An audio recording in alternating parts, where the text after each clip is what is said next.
بتلا دو گستاخ نبی کو غیرت سنی زندہ ہے، ان پہ مر مٹنے کا جذبہ کل بھی تھا آج بھی ہے۔ لبیک یا رسول اللہ، لبیک یا رسول اللہ۔ اقبال نے کہا تھا کچھ بات تو ہے کہ مٹتی نہیں ہستی ہماری، صدیوں رہا ہے دشمن دور زماں ہمارا، یونان و مصر روما سب مٹ گئے جہاں سے، باقی مگر ہے اب تک نام و نشاں ہمارا، توحید کی امانت سینوں میں ہے ہمارے، آسان نہیں مٹانا نام و نشاں ہمارا۔ بے شک، سبحان اللہ۔ میری پوری گفتگو ایک جملے پر چلے گی، میں آپ کے سامنے وہ عرض کرتا ہوں۔ اقبال نے کہا تھا یہ غازی یہ تیرے پراسرار بندے جنہیں تو نے بخشا ہے ذوق خدائی، دو نیم ان کی ٹھوکر پہ دریا وہ صحرا، سمٹ کر پہاڑ ان کی ہیبت سے رائی، دو عالم سے کرتی ہے بیگانہ دل کو۔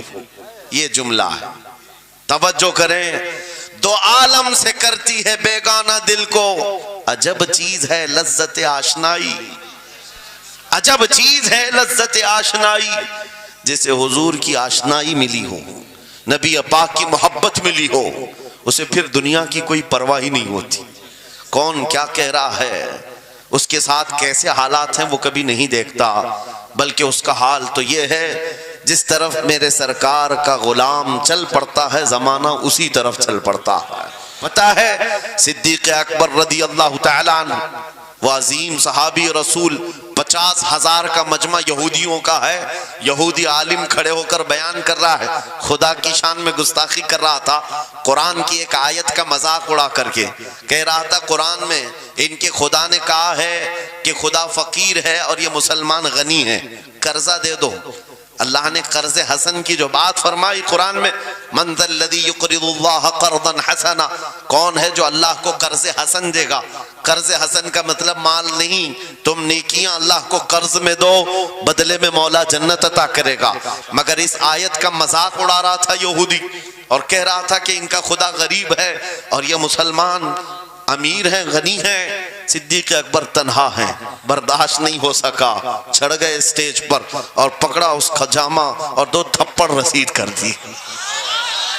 مجمع ان کا ہے، سپیکر ان کا ہے، بیان کرنے والے ان کے ہیں، صدیق اکبر نے ادھر بھی نہیں دیکھا ادھر بھی نہیں دیکھا، جڑ دیا تماچا۔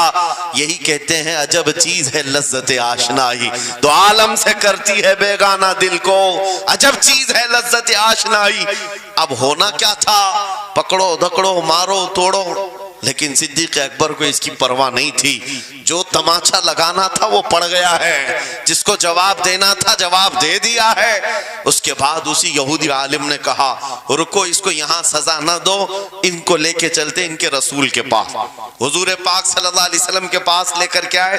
سارا مجمع ان کا ہے، اخبار بھی ان کے، گواہ بھی ان کے، میرے عزیزو ساری چیزیں ان کی آج جیسے ہے، پرنٹ میڈیا، الیکٹرانک میڈیا، ساری دجالی میڈیا، جو چاہے پھیلا دے۔ یہودی سارے آئے حضور کے پاس آ کر کہنے لگے آپ کا یہ صحابی ہمارے ہاں بڑی بدتمیزی کیا ہے۔ کہا کیا کیا؟ ہمارے عالم بیان کر رہے تھے خدا آپ کا غنی ہے آپ فقیر ہیں، الٹ دیا جملے کو۔ یہودی کہہ رہے ہیں ہمارا عالم آپ کی خدا کی شان بیان کر رہا تھا، اللہ غنی ہے اور مسلمان فقیر ہیں۔ اس بات پر ابو بکر نے تماچا لگا دیا۔ حضور پاک نے پوچھا ہے ابو بکر کیا اس بات پر تم نے تماچا لگایا؟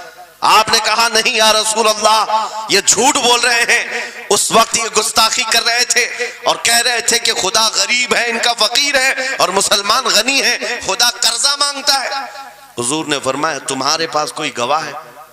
حضرت ابو بکر کے پاس کوئی گواہ نہیں تھا، تنہا تھے، اور یہودی سب کے سب جھوٹے اور سب جھوٹ پر جمع ہے، ایک نہیں دسیوں یہودی کہہ رہے ہیں نہیں ہمارا عالم سچ بول رہا ہے، ہمارا عالم سچ بول رہا ہے۔ ایک بات یاد رکھو اے مسلمانوں، ان تمام چیزوں سے اپنی ذہن کو صاف کر لو، جھوٹ پر ساری دنیا جمع ہو جائے تب بھی تم اس پر کان نہ دھرنا، ایک وقت آئے گا جو اللہ کی مدد آئے گی۔ بے شک بے شک۔ ہوا کیا؟ حضرت ابوبکر صدیق تنہا ہیں، آپ نے سر جھکا لیا، کہا یا رسول اللہ میری اس بات کا تو کوئی گواہ نہیں وہاں پر، لیکن یہ جھوٹ بول رہا تھا، یہ جھوٹ بول رہا ہے۔ ابھی اب صدیق اکبر کی تنہا وہاں موجودگی، کیا رسول پاک صلی اللہ علیہ وسلم ان پر غضبناک ہو جاتے؟ نہیں، روایات بتاتی ہیں وحی کے اترنے کے آثار نظر آنے لگے. جبرائیل امین آیت لے کر کے آئے، لقد سمع اللہ قول الذین قالوا ان اللہ فقیر ونحن اغنیاء. اے محبوب، اللہ نے سن لیا ہے یہ یہودی کیا کہہ رہے تھے. یہ یہودی کہہ رہے تھے کہ اللہ فقیر ہے اور ہم غنی ہیں. ابو بکر جو کہہ رہے ہیں وہ سچ کہہ رہے ہیں. صدیق اکبر نے جو کہا ہے وہ سچ تھا. اب مجھے بتاؤ میرے عزیزو، یہ سارے مجمع کی پرواہ نہ کرتے ہوئے حق کے لیے کھڑے ہونے کا نام صدیق اکبر ہوا کرتا.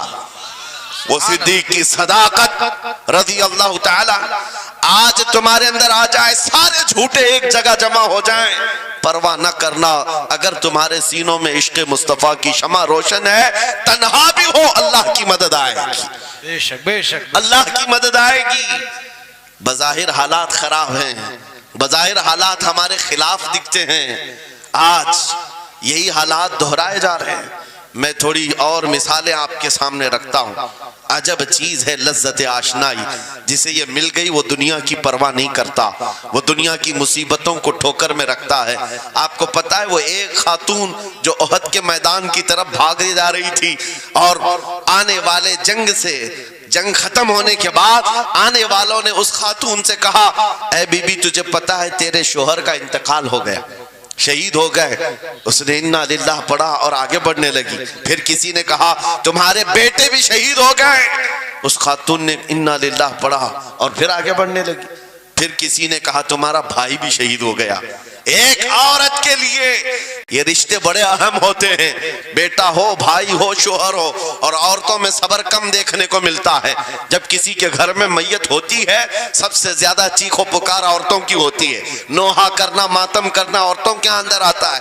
لیکن رسول پاک صلی اللہ تعالی علیہ وسلم کی محبت جس خاتون کے دل میں ہو اسے عام عورتوں سے کمپیر نہ کرو.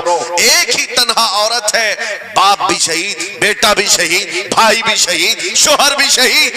چار موتوں کی خبریں جب ان کو دی گئی، اس خاتون نے کہا اے آنے والوں، سارے میرے رشتہ داروں کے موت کی خبریں سنا رہے ہو، ذرا یہ تو بتاؤ آمنہ کے لال سلامت ہے یا نہیں؟ آمنہ کے لال سلامت ہیں یا نہیں؟ آنے والے نے کہا اللہ کے رسول سلامت ہیں. اس خاتون نے کہا مجھے دکھا تو دو، ارونی، مجھے دکھاؤ کہاں ہے. لے جا کر قریب کیا گیا. حضور پاک صلی اللہ علیہ وسلم کے جلوہ جہاں آرا کو دیکھا، آنچل پھیلاتی ہے اور کہتی ہے یا رسول اللہ، یا رسول اللہ، کل مصیبت بعدک جلل. اے اللہ کے رسول، اگر آپ سلامت ہیں ہر مصیبت چھوٹی ہے، واہ واہ، ہر مصیبت چھوٹی ہے. ان کا ہی یہ نعرہ تھا، ہر ستم ہر مصیبت گوارا ہے. یا رسول اللہ ایک بار کہہ دو کہ تو ہمارا.